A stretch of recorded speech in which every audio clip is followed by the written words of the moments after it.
Chapter 7. Matthias had never stayed up all night in his life. He was just a bit tired, but strangely excited. Great events seemed to have been set in motion by his news. Immediately upon being informed of the haycart incident, the abbot insisted upon calling a special council meeting of all Redwall creatures. Once again, Cavern Hole was packed to the doors, but this time it was for a purpose very different than the feast. Constance and Matthias stood in front of the council of elders. All about them was the hum of whispers and muttering. Abbot Mortimer called order by ringing a small bell.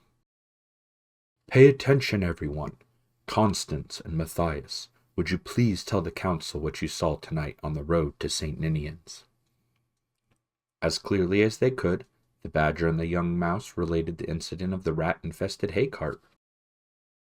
The council began questioning them. "Rats, you say, Matthias? What type of rat?" inquired Sister Clemence. "Big ones," Matthias replied. "Though I'm afraid I couldn't say what kind they were or where they had come from." "What about you, Constance?" "Well, I remember that my old granddad once knew a sea rat," she answered. "Going by his description, I'd say that's what they looked like to me." "And how many would you say there were of these rats?" Father Abbot asked. "Couldn't say for sure, Father Abbot. There must have been hundreds." "Matthias?" "Oh, yes, Father, I'd agree with Constance. At least 400. "Did you notice anything else about them, Constance?" "Indeed I did, Father Abbot. My badger senses told me right off that these were very bad and evil rats." The badger's statement caused uproar and shouts of "Nonsense! Pure speculation!" and "That's right, give a rat a bad name." Without even thinking, Matthias raised a paw and shouted aloud, "Constance is right. I could feel it myself. There was one huge rat with a ferret skull on a pole. I got a good look at him. It was like seeing some sort of horrible monster." In the silence that followed, the abbot rose and confronted Matthias. Stooping slightly, he stared at the young mouse's bright eyes.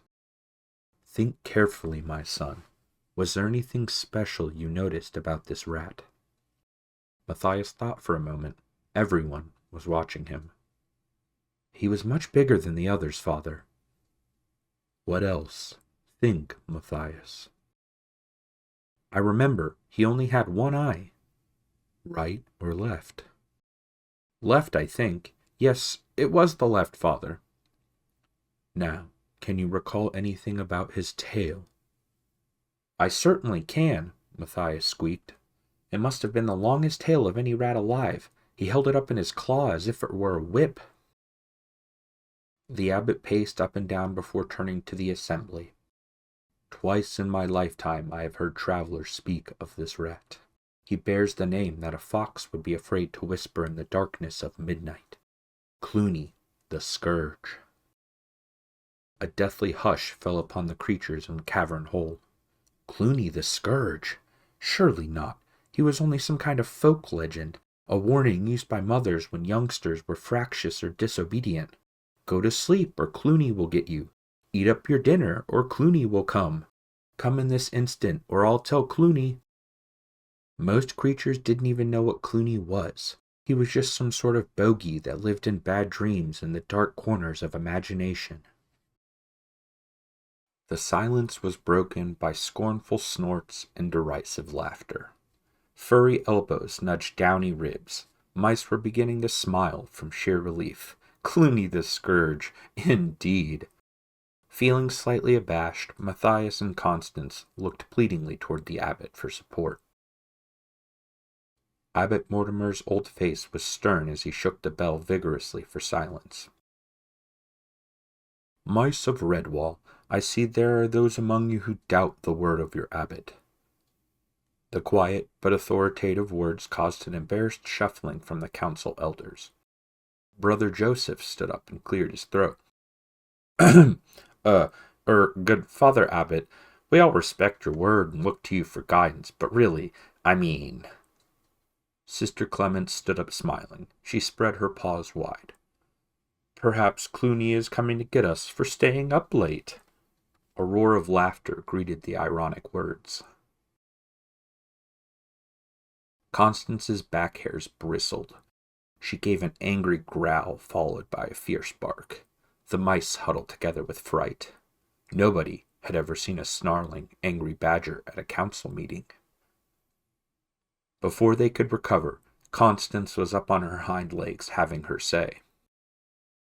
"I've never seen such a pack of empty-headed ninnies. You should all be ashamed of yourselves, giggling like silly little otter cubs that have caught a beetle. I never thought I'd live to see the elders of Redwall act in this way." Constance hunched her heavy shoulders and glared about with a ferocity that sent them trembling. "Now you listen to me. Take heed of what your father Abbot has to say. The next creature who utters one squeak will answer to me. Understand?" The badger bowed low in a dignified manner, gesturing with her massive blunt paw. "The floor is yours, Father Abbot." "Thank you, Constance, my good and faithful friend," the abbot murmured. He looked about him, shaking his head gravely. "I have little more to say on the subject, but as I see that you still need convincing, here is my proposal. We will send 2 mice out to relieve the gatehouse. Let me see, yes.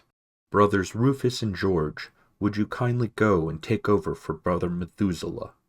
Please send him in here to me. Tell him to bring the Traveler's Record volumes, not the present issue, but the old editions, which were used in past years."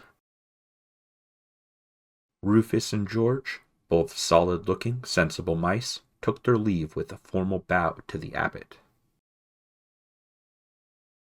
Through a high-slitted window, Matthias could see the rosy pink and gold fingers of dawn stealing down to Cavern Hole as the candles began to flicker and smoke into stubs. All in the space of a night, events had moved from festivity to a crisis, and he, Matthias, had taken a major role in both. First the big grayling, then the sightings of the cart, large happenings for a small mouse. Old Brother Methuselah had kept the Abbey records for as long as any creature could remember. It was his life's work and consuming passion. Besides the official chronicle of Redwall, he also kept his own personal volume, full of valuable information.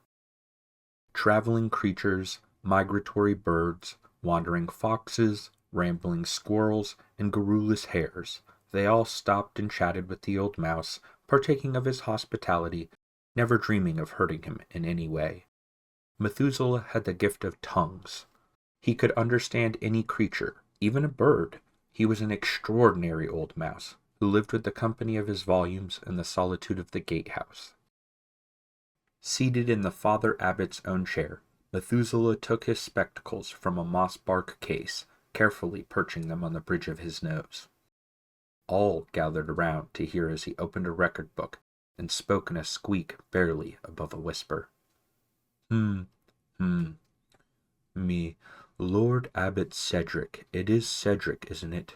Oh, botheration, you'll be the new Abbot Mortimer, the one who came after Cedric. Oh, dear me, I see so many of them come and go, you know. Me, Lord Abbot Mortimer and members of Redwall. I referred to a record of winter 6 years back. Here, the ancient mouse took a while to leaf through the pages. Yes, here it is. Late in November, year of the small sweet chestnut, from a frozen sparrowhawk come down from the far north. Peculiar chap, spoke with a strange accent.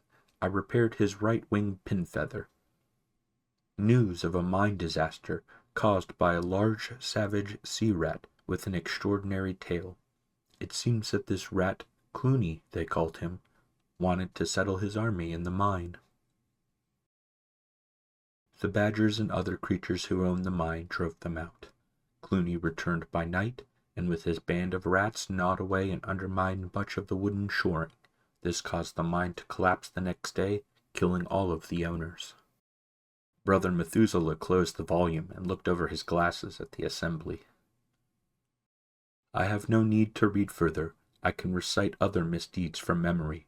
As the hordes of Clooney the Scourge have moved southwards over the past 6 years, I have gathered intelligence of other incidents. A farmhouse set alight later that same year, piglets, an entire litter of them eaten alive by rats. Sickness and disease spread through livestock herds by Clooney's army. There was even a report brought to me 2 years ago by a town dog. An army of rats stampeded a herd of cows through a village, causing chaos and much destruction. Methuselah halted and blinked over his spectacles. And you dare doubt the word of our abbot that Clooney the Scourge exists? What idiotic mice you are, to be sure. Methuselah's words caused widespread consternation. There was much agitated nibbling of paws. Nobody could doubt that he spoke the truth.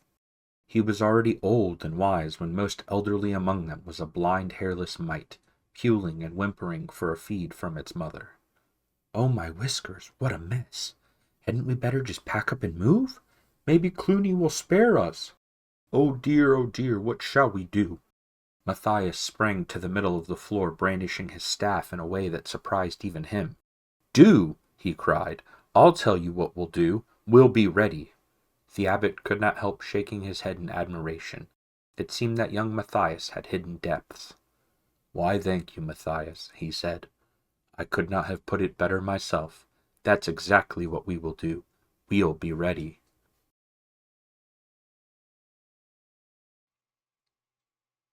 Hey guys, Guild here. If you managed to make it this far, I'd just like to say thank you.